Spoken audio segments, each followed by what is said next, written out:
Hi, it's John, and welcome to the channel, 5:15 a.m. on Wednesday, January 22nd, as usual, with my big blue mug of coffee. I hope you're having a great day today. Getting away from talking about tariffs today, we're going to talk about religion. Okay?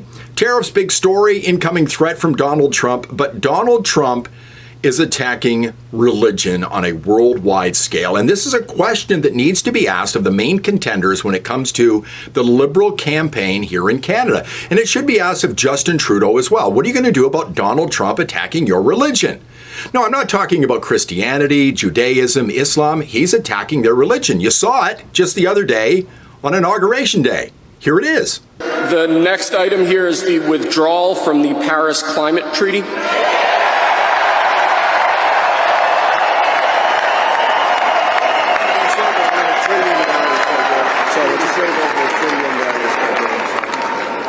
Yes, sir.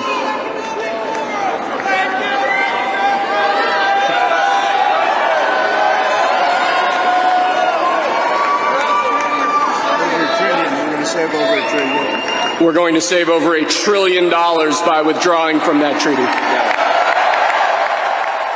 Donald Trump pulled out of the UN's Paris Climate Agreement. Now, it's been mentioned, but hardly anybody is talking about this. Tariffs are huge. Somehow, I think we're going to get that straightened out over the next week or so.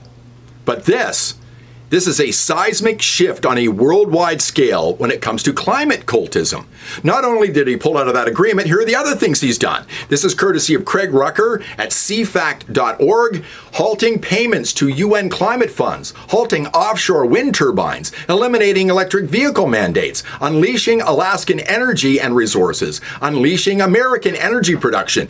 He talked about ending the Green New Deal. Why is nobody asking Chrystia Freeland and Mark Carney about this? We know where Trudeau stands on this. As a matter of fact, they should be asking Pierre Poilievre the same question. Are we pulling out of the Paris Climate Agreement?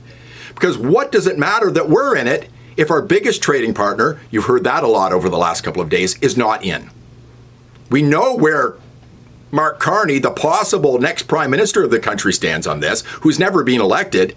Hell, he's the climate envoy for the United Nations. Here he is talking about net zero.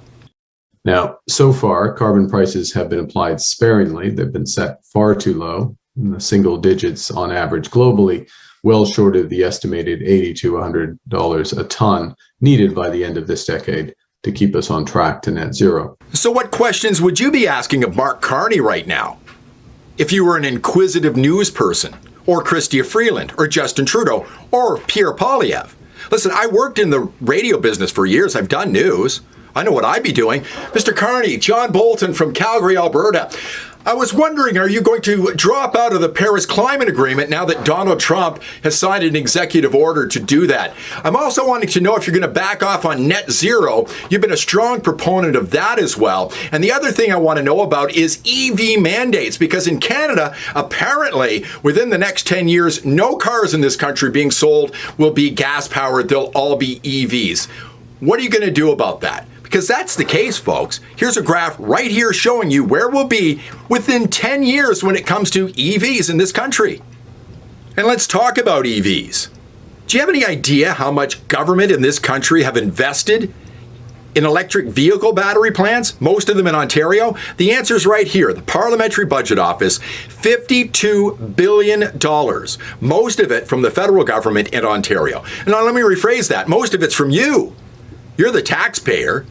You're the one that's been subsidizing these massive companies to build EV batteries. And you think we're going to need them now that the United States says you don't have to drive electric vehicles? Not a chance. And what about Captain Canada, Doug Ford, who wants to use Alberta oil to bring the United States to its knees?